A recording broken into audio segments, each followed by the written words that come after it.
Welcome back to another episode of Winning Through Culture. I'm excited today to be with David Hoffman. David and I have actually known each other many years, and I want to share with all of you listeners out there today who David is, and we'll talk a little bit why I've asked him to join us today, and I'm really looking forward to our conversation. So, David is the founder and CEO of David Hoffman Realty, which is a Inc. 5000 company. He is also CEO of Covenant First Mortgage and Beyond Title. David Hoffman Realty is also a builder and developer services company and has a luxury division. David is consistently called on by local and national media for his expertise on real estate and economics, and his client list includes people of all walks of life. David actually gets to travel around the United States and Canada doing a lot of speaking, and he speaks to real estate conferences, mortgage conferences, and other business conferences, as well as churches and Christian concerts and music festivals. His conversations are on the value of relationships in our lives, reminding us that God gives us all the gifts and people we need to achieve our goals and dreams. David has a book coming out in the summer of 2023. It is called Relationships Over Rules, and I'm going to have you talk a little bit about that. David is married to a wonderful wife, Jessica, and has two sons, Kane and Knox, and lives in Union County. David Hoffman, welcome. Thank you for having me, Tim. It's great to have you. So in the context of our podcast here, which is really focused on helping companies build winning cultures, you and I recently had a discussion around the impact of relationships and the difference between what we'll call an authentic relationship versus transactional relationship. You're in the real estate business. Some might say, well, that's a transactional business. I think it's very fair to say, based on my own personal experience working with you and knowing you, you take a very different approach than that. And all of what you've learned and ultimately have been sharing with people is now being distilled down into a book, as I mentioned. So I'd love to actually talk a little bit about the genesis of that book and the principles that you're speaking to in that book, and really how you brought that into the daily lives of those people you serve in the real estate business. Yeah, definitely, Tim. Just going back to that first point and comment about the transaction versus the relationship. It's kind of cliche, it's not about the transaction, it's about the relationship, but there's more to it. People focus on the customer experience during the transaction. They think, well, I did a good job. I added value. I gave good service. And that's good, Tim. That is good. But what's great is when you do all the above outside of the transaction. Mm-hmm. When you care about someone so much, when you care about the relationship, then when there's no compensation, there's no consideration to receive, and you're still adding value. For example, if you go to a hotel and you have a great experience, you may go back, you may not, but you paid your hard-earned money and you got really good service, maybe even great service. And that's a good transaction. That's a good experience inside the transaction. The relationship is when you hear from them a month later when they are sold out, but they care enough about you to let you know that they saved a room for your anniversary. The relationship is you went to the restaurant and the waiter or waitress gave great service, but more importantly, they heard that you don't get a lot of time away from the kids, and it was the first date night in months. And so they reach out and they say, not only are we giving you a dinner on us, and it's not about the money. One of our waitresses is off today, but she offered to be a babysitter. I've never experienced this, but this is what we hope to achieve and attempt to do in life at David Hoffman Realty. And just with my friends in general, Tim, I helped you and your beautiful bride many years ago sell a home, and now we're neighbors. And so I hope it was a good transaction, but more importantly, I appreciate the relationship, but there's nothing to gain, just friendship. Mm-hmm. You and I meet regularly and we have coffee and there's no ulterior motive. I've actually asked you if you and your team can help my clients, and it's going to happen, which would be great. But that's not what's most important to you either. It's about the friendship, not so you walk the walk yourself. Well, thank you. I am very curious if you're in a position willing to do so, maybe to talk a little bit about the book and kind of what led you to, as I mentioned, you speak at a lot of conferences, you speak at different church events, Christian concerts, but I know you've got a big heart for Christ. And I know that the book is probably a combination of that, plus, again, what you've learned in business, which is an interesting intersection in and of itself. So, yeah, definitely. Growing up like many, Tim, I faced a lot of adversity. There was a lot of neglect, some would say even abuse, not physical, but there was just a lot of loss. And there was a lot of time alone in my room where I couldn't go and eat. I couldn't go and have fellowship with friends. And so unbeknownst to me, relationships were becoming very valuable to me because they were so rare. Adversity gives us perspective, which is such a great gift because without perspective, we don't have gratitude. And so for many years, many friends have said you should write a book. That's just kind of like what people do. But I always felt like it wasn't the right time. I might be an okay writer. I'm not an expert writer. I might have a good story, but is it God's story? Is it a real testimony that can help? And then finally, a bunch of people that were successful authors said, you need to do this. And I was connected. And then they connected me with an agent. And long story short, my agent took a while before saying yes. Next thing you know, I had this best-selling writer to come beside me. And so at the end of the day, the book, my writer asked me, Tim, about 2 years ago in Franklin, Tennessee, do you want this to be a memoir? Do you want this to be a teaching book? And I said, yes. I said, I don't have the platform of a Tiger Woods where you give everyone over the holidays that loves golf the book to put on the coffee table to inspire them to be their best. I don't have a platform of someone to change the world, although I think we all can change the world. And so I thought, there's 4 chapters. We need enough about the book to show, well, if David can do it, Tim, anyone can do it. So there's 4 really raw, real chapters that I believe for the handful of people that have read it so far, the manuscript, it'll encourage them that no matter what adversity you face, no matter what strife has been in your life as a child or even yesterday, your past does not dictate your potential. It does not define your purpose on this planet. Jeremiah 29:11 reminds us that he has a plan for us, and it's not for us to be harmed, but for us to prosper. And so we need to look forward. And so then after those 4 chapters, which are real and raw, if the book ended there, hopefully it inspires, encourages people that they can do anything. But then there's 7 principles, and there's more story in there. There's biblical story throughout the book, but there's more of the life story where I've learned from mistakes. The expert is not the know-it-all. The expert knows what they know, but they also know what they don't know. And so in 2 days now, I turn 43. So by the time people hear the podcast, I'll be an old man. I think I'm an old soul, but I've shared a lot of mistakes made, but then also some great stories. I can tell you a 20-second story. Sure. Okay, cool. So I had a great story in the book that I took out for an even better one. I had a great story of this very high-profile client that I helped them buy a good deal and then get out of the house at the peak and then move to another part of the country to realize another dream for them and their family. And this person's well-known and famous, and it was good. But then in March, a dear friend and real estate agent that has worked in our firm for many years was shot at 1:30 in the morning in gang shooting, and a bullet pierced the window in his apartment. And he had gone to see Batman with his older son, so he came home late. So his wife and daughter were in another room. Well, so he slept in his daughter's room. Long story short, the bullet came through the window where his daughter would have been, and he took it and he died. I opened the funeral a few days later, and I could not get through it without crying. I was hoping I could. But then I got back to my car, and I was going through my trunk and just cleaning it out, Tim. And I came across a note.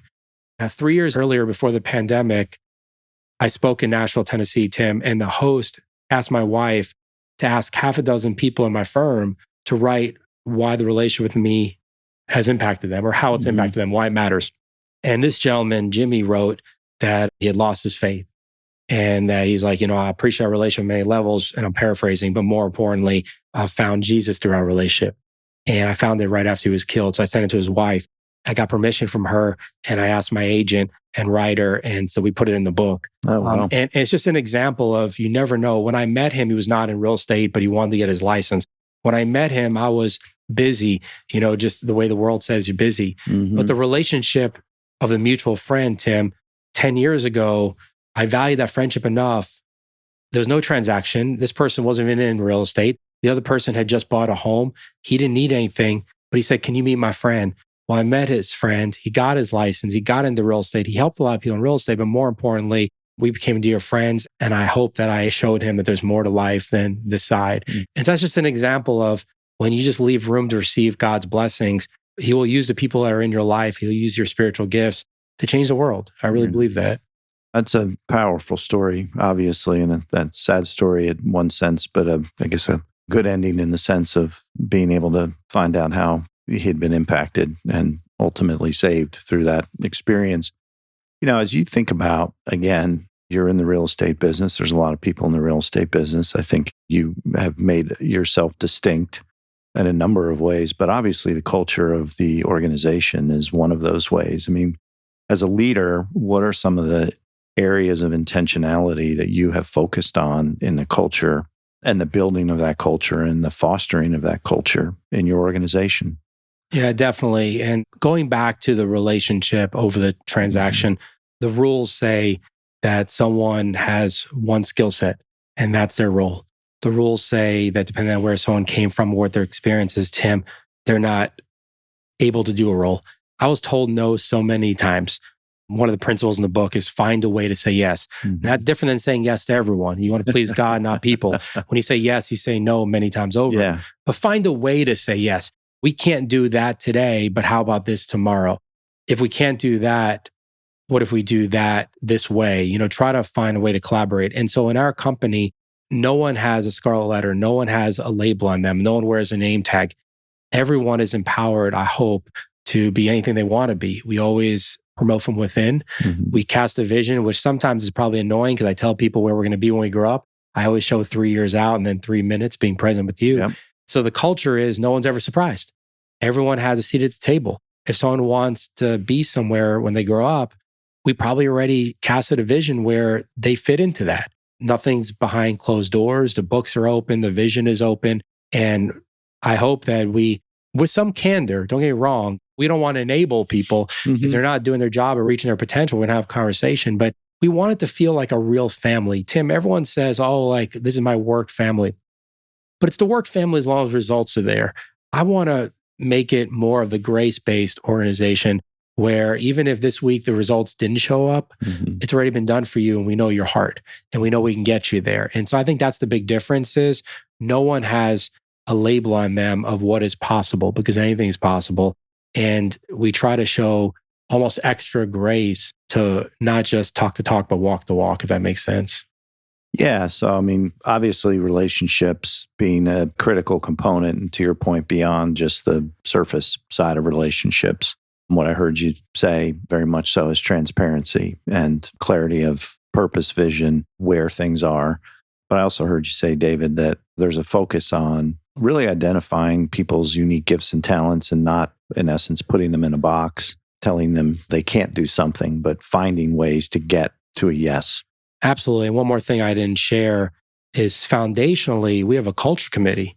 So the foundation is built on being very protective on who we let in the front door. Okay. Who we let in to play with my boys, who my wife lets in. Matthew 7:6 says, don't throw pearls to swines. We're very sensitive. In real estate and the financial advisory world, there is this dynamic of, well, if you have enough people, even the ones that don't work out, you'll have a better chance of having some that do. But we're very sensitive to having one bad apple. Yeah. One person whose values are not in alignment, one person whose work ethic is not present. And so we have a 5-person culture committee. At least 3 have to be present on the Zoom or call or meeting.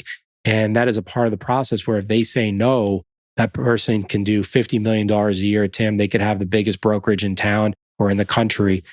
David Hoffman Realty doesn't have a seat for them. We might keep some type of relationship outside of the transaction, outside of the business, but we can't work together. And so I think that's rare. And that we mentioned in the book too. Again, I try to show all the highs and lows. The flight gets you to where you want to be, but there's some turbulence on the way. No one says there'll be no turbulence. Yeah. No one says this will be a flawless flight. They just say, good afternoon, good evening, good morning. Thank you for flying with X Airlines. Our final destination. They say the final destination. They don't promise what the journey is going to look like. And so what I try to do is have the best pilot and co-pilot, the best flight attendants. And when I say best, again, I don't mean the most experience always, although I want a pilot with a lot of experience. Someone who doesn't like to fly. In that analogy, yes. But I want the flight attendant who's going to be like, hey, I'm not going to lie, I'm a little scared too, but I will tell you why I'm not overly fearful because I know this plane's going to make it. And that pilot has this much experience and that co-pilot is paying attention and they always get a good night's sleep and they give you that peace. And so the culture committee doesn't let the pilot show up late because we don't hire that pilot. Our culture committee doesn't let the flight attendant not get a lot of sleep and seem more frazzled than me as a passenger who doesn't really like to fly. And so people ask all the time, how many agents do you want when you grow up? And my answer is that's never been the question.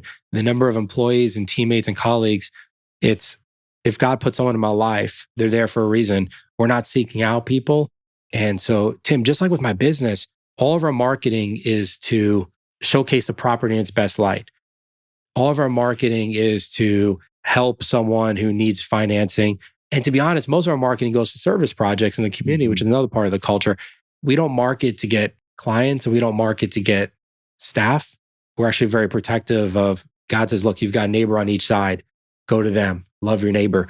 Go to the people that helped you, introduce you to 10 years ago. So I just wanted to share that about the culture committee that, well, I'm curious what prompted you to form that committee. I think that's it's a great question. It's because I used to hire everyone. Okay. I would trust you if you said you had a friend who's in real estate because you're a dear friend and I know you. But they would be like, hey, David, I'm in real estate. I like people. You're in real estate. You like people. Like, I should join your firm and I want to do this, that, and the other. I'm going to change the world with you. And I really love relationships and I love God and I love everyone. I'm like, you get a job and you get a job, like Oprah style, you get a job. So Tim, I was hiring everybody. Not bad people, but just people who are, their values may not have been a fit. They were not a right fit. Yeah. And so I said, look, I'm not going to be part of the process. If someone reaches out to me, I'm going to forward them to you. So culture committee meets them. Okay. And they need a unanimous yes. And if there's any concerns, if it's majority but not unanimous, then it goes to a follow-up meeting with the same people. And then there's always one person that doesn't have to be on there. So there's no pressure, if someone is sick or unavailable, but we need at least a majority. And we need unanimous of that majority that shows up.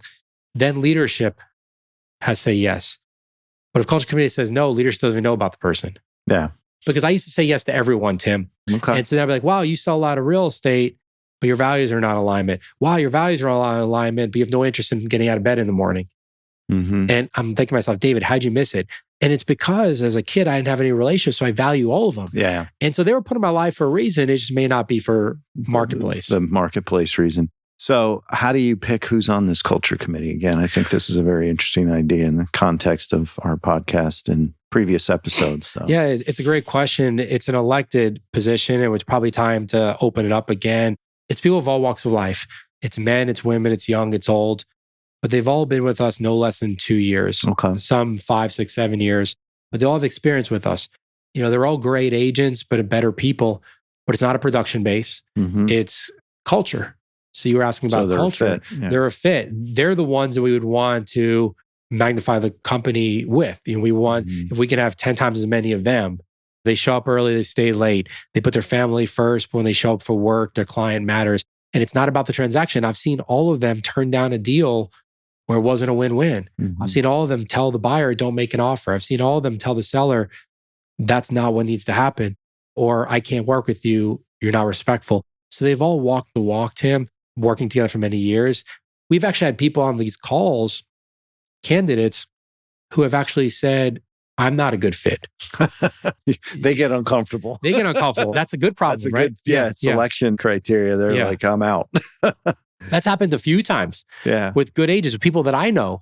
Like for me, last thing I'll say about this is, in the relationship, you need to meet people where they are. I've seen you do it. We have very similar values being in alignment, but we have different personality types. And I've seen you meet me where I am. And so in these interviews, I used to try to meet people where they are. The difference is I can meet their communication style. You can meet their personality type, but you can't meet their heart. Yeah. And if the heart isn't in alignment, if you can't be a fountain to pour into them, they're going to be a drain that sucks you dry. Yeah. I think it's in the context of a lot of topics and discussions we've had on this podcast before. That's really interesting idea to have a culture committee that really makes a decision as to who is and isn't a fit for an organization, because most organizations hire the person maybe based on their technical skills, maybe based on a relationship, maybe based on a burning need, like we got to get a person in this role, and then figure out the cultural fit. And that can be a challenge in and of itself, as you know, from having done that prior to having this committee in place. So I had a friend once, Tim, who said, could you imagine living with all decisions and all relationships being mutually exclusive for money? And so, for example, if you felt like X was better for your child than Y, you did X regardless of money. Even if you had the money to do something, if A was a better decision, even though money could pay for B, you went with A. It's not always easy because the money is not always there. You need the abundance. But again, if it was for money, we would just hire everyone with production. If it was about merely the experience during the transaction, we'd hire everyone with the best technical skills, like you said. But if it's about the relationship, it's about the bigger picture, it's about helping to show people who God really is, if it's about actually making more about them than us, they don't always know what they want and need. And so they need to be surrounded with people that are the experts. And so the expert is not the know-it-all. We have people that are very humble. They know what they know, but they know what they don't know. And so they don't fake it till they make it. These are all cliches in the industry. And so it's more of the long game. For the transaction, we would not have a culture committee. For the relationship, it's why I don't do the hiring. Interesting. So I'm curious as we're talking about this, because I actually had a conversation with somebody earlier this week, the reconciling of culture and relationship and results. There are some organizations that are very results oriented at any cost, for lack of a better word. It doesn't matter about the people. It doesn't matter about the cultural implications. It's just we're getting results, whether that's monetary, sales, whatever the result is. How do you see, because you've said a lot today, David, about a balance between those two things. So your profession, similar to my profession, is one that in many respects values just hire a bunch of people and kind of let it sort itself out. And you can get results that way. But there's that balance then of what type of culture have you created? Yeah, definitely. In the real estate world, I use the house analogy. Mm-hmm. A lot more time is spent on the footers, on the foundation, on the crawl, and a lot less time on the aesthetics. I'll validate that with this. It takes weeks to pour the footings and to lay the foundation. And it takes hours, if not less than that, to put the most beautiful $100,000 countertops in, to slide in the appliances, to lay the flooring on top of many levels of subflooring. If you have the right foundation, if people have been given love, if you give your kids love and they know you care, then you can tell the truth. Then you can give the candor. And so don't get me wrong, there is accountability. Just like I was holding my boys accountable this morning to getting ready for school, I was holding my oldest accountable to doing his homework, and my youngest accountable to putting his shoes on and brushing his teeth. Because they know I love them, I'm not telling them they can't go on the street because I don't care. I'm telling them they can't go on the street because I do care. And so more time on the front end is laying the foundation with our group, Tim, of showing them that we care and we love. So when it comes to the truth and the candor, they're open to receive it. Mm-hmm. So the balance is really not, it's focused again back on the relationship and the culture first, Yes. with the expectation and understanding that there still is a result that needs to be garnered. Okay. Absolutely. Yeah. Anything else from the book? I like the title, and maybe we can take a minute to discuss that because it's relationship over rules. And you can hear that a number of different ways, but your intent, as I understand it, is relationships over the rules, in essence, that society places on us all. Yeah. And it's funny, a couple of days ago, Tim, it's probably a little preemptive, but my agent emailed me with a question about the subtitle. There's a subtitle about the principles. And the reason he was asking me is because I guess he had a Google search set up, and I guess the book's available for pre-order, but there's no book cover. So I'm not telling people yet, although I guess I kind of did, but we're about 2 months out. But I sent it to my wife. Hold this podcast if you'd like. No, this is great. No, people could buy it pre-order now. It'll be done in 2 months. But there is a copy of the back book cover online, on Amazon or Barnes & Noble, whatever. And what it talks about is the different principles that I've learned. And so the long and the short of it is, I'll go through them real fast. One is your past does not define your purpose or dictate your potential. Everyone thinks, well, I'm new to this city. I can't build a real estate business or a financial services company, or I was abused, so I'm going to have to abuse. No, you can break the chains. Anything is possible. Find a way to say yes. As a kid, I was always told no, Tim. And now my goal is to find a way to say yes. And if you only focus on the people God places in your life, which is another principle, by the way, then you're already working with people that love you and trust you and respect you. They may not always need you in real estate or in financial services or in the marketplace or wherever you are. But some of my best friends go to churches I've never been to. Some of my close friends don't even have a strong relationship with God, but they're put in my life. And so we're able to help each other. The long and the short of the book is no matter where you came from and no matter where you're going, they're mutually exclusive. The relationships that God placed in your life can change the world. He puts everyone in your life and my life to reach whatever your potential is. We always are seeking out the stranger down the block because this transaction's over and I need more clients. My marriage isn't having the best week. I'm not getting the love languages. I'm not getting what I expect. But that client, that gal, she's been really nice to me. And so people are always seeking out strangers for that instant gratification, but the relationships in your life overrule those rules. And, I grew up Jewish, Tim, probably the most foundational principle in the whole book is you don't have to be born knowing God to build a relationship with him. It's never too late as long as you're on this side. And I'm Jewish. And the rules say that I can't believe in Jesus. And the rules say this and the rules say that. That's all the world's rules. But I have a relationship with Jesus and I have in my heart and I do believe in God. And so I believe you can overrule those rules.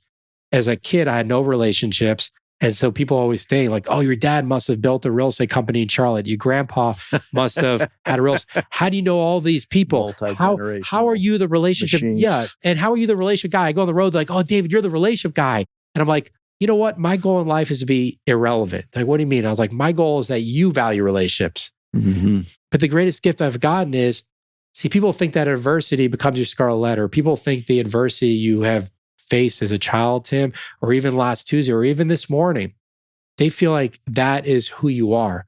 And then you get chains around your wrists and your ankles. But for me, that gave me the greatest and the clearest perspective that I'm grateful for everything. I used to eat dog food as a kid in the basement because the cookies and bread and meat slices and fruit was all counted. I drank toilet water because the bath water made noise and I wasn't allowed to leave my room, but the toilet water was sedentary. And so when you realize you can live on dog food and toilet water, you have perspective that you don't need a lot. And so now in the transaction, I don't care about the commission. I don't care about the transaction. I don't think there's one person in my company that does. It's about the relationship because I never had them. And so someone says, oh, you're the relationship guy. Like you write a book on relationships. Of course you are. Yeah, it's because you might have had a lot of relationships. I didn't. So I'm grateful for that. Now I have a lot that I don't deserve. Someone else may have faced something even more dire. And so they think they can't accomplish what they can, Tim. And so that's the whole point of the book is I went through a whole process with writers and with agents. And my agent kept saying, I don't know if I can take you on. He deals with all these famous people and singers and TV stars and movie stars. And so I'm not just, we're all perfectly made and we're special in our own ways. But for me, my whole goal is like, look, like I'm not that special. If I can do it, you can do it. Yeah. And so I had to kind of sell myself to the writer and sell myself to the agent. I'll tell you, my writer is Robert Nolan. He wrote the book I Can Only Imagine. It became a big movie and song. And he wrote Michael W. Smith's memoirs last year about his relationship with his father. Both those books are huge sellers. He has one of the top selling devotionals in the United States right now for men. And so those relationships, last thing I'll say is the book, even my agent said not too long ago, he's like, Dave, even the way the book came to life is you living relationships. The rules say that a Jew that knew no one from New York City should not be building a business and companies in Charlotte and writing a nationally published book. But the relationships in your life open doors that anything is possible. Because God has, the last thing I'll say, Tim, and I'm not telling you anything you don't know. Hopefully someone can relate that listens. God can do whatever. But if he doesn't give us free will and give us choice, then good and true love don't exist. And so he needs to see that we're going to do everything with what he's given us. Then we have room to receive all his other blessings. And so making mistakes every day, failing morning, noon, and night.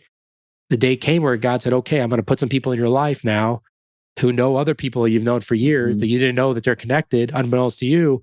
And we're going to get your story out to the world. Yeah. So I hope it encourages. Well, and I think, there's something to be said about you making yourself available for all that too, in the chain of the energy of God's will in your life. So that's pretty powerful. There's also, which could be an interesting topic to explore, perhaps not today, but as I listened to you talk, David, I mean, so much of the culture that you've brought into your business is informed by the early years of your life and the adversity. And I think that's an interesting story because everybody's got a story. Some may not be as extreme as others, but there's not too many real and I know some of your stories, smooth childhoods where everything just went perfectly well. But it's a really interesting topic to be explored at another time on how the upbringing of a leader informs the culture they create and the intentionality of that. Because what I heard you say today is that upbringing caused you to be very intentional about the culture you create in your business that emanates beyond your business. And it's something that you did not have, that you ultimately came to have a high level of appreciation for, that you have manifested, a la relationships. Last thing I'll say about this, Tim, because you're absolutely right, is twofold, two very quick stories. When I was moving to Charlotte in 2005, I was actually becoming a sports agent in DC, and I was actually technically the expert on the jock tax, JOCK, jocks. And because I was an economist and I was doing work on how athletes were taxed because they knew I loved sports, never good enough to play at the highest level, or I didn't really get to play a lot of organized sports, but I just loved watching it. And so I was supposed to speak at the Sports and Entertainment Law Conference, and my mom had just passed away. And so there's a lot there, but I was on the phone with my mom right before she passed. And I said, I'm going to come visit you. I had no idea how sick she was. I don't know if she knew. And then 3 weeks later, I got a call that she passed. And so my one regret in life is not saying goodbye to my mom. Open casket, I cried for days. Everyone says that. I don't mean grieve for days. I mean cried for days. When you don't have a second chance. And so I'm going to encourage everyone to have no regret. And the second part is when I was driving to Charlotte, so I canceled a big talk, which was making me a sports agent. All these athletes loved me because I was fighting for them because it wasn't a popular thing to do. And I picked the walk over the talk. There was an MS walk the same day of a big talk I was supposed to give. And I felt like it was my small way of saying, you know what, I'm going to stop being selfish, because I was being selfish because as a kid, I felt like so much was taken from me. Yeah. And so I just want to leave you with encouraging people that when I had a chance to just keep the chains on and be spiteful and mad that so much was taken from me, I was taken away from my mom when she got sick by giving birth to me. There's so much to the story, and that's what led to a lot. But I want to encourage people that no matter what they face, like you said, Tim, as a child or even in a relationship today, I want to encourage them that they're more than whatever they're facing. I want to encourage them that they can break the chains and they can overcome and they can get above it. They can step over the offense, not allow it, not enable it, but get past it. And a lot of times when someone is facing that kind of adversity, I really, truly believe, I did not know this because I did not believe in God for so many years. I really believe that's the devil saying, whoa, I can't let he or she do what God has planned for them. And so I just want to encourage people that sometimes the robber will break into your house because you got a nice house with a lot of good stuff inside of it. Yeah. You know, robbers not stupid. They might be bad, but they're not stupid. So when you're discouraged and disheartened and you're facing adversity, a lot of times that's so that you can have the perspective of everything that is coming and be ready for it and break the chains. I want to encourage people to break the chains and realize what's possible.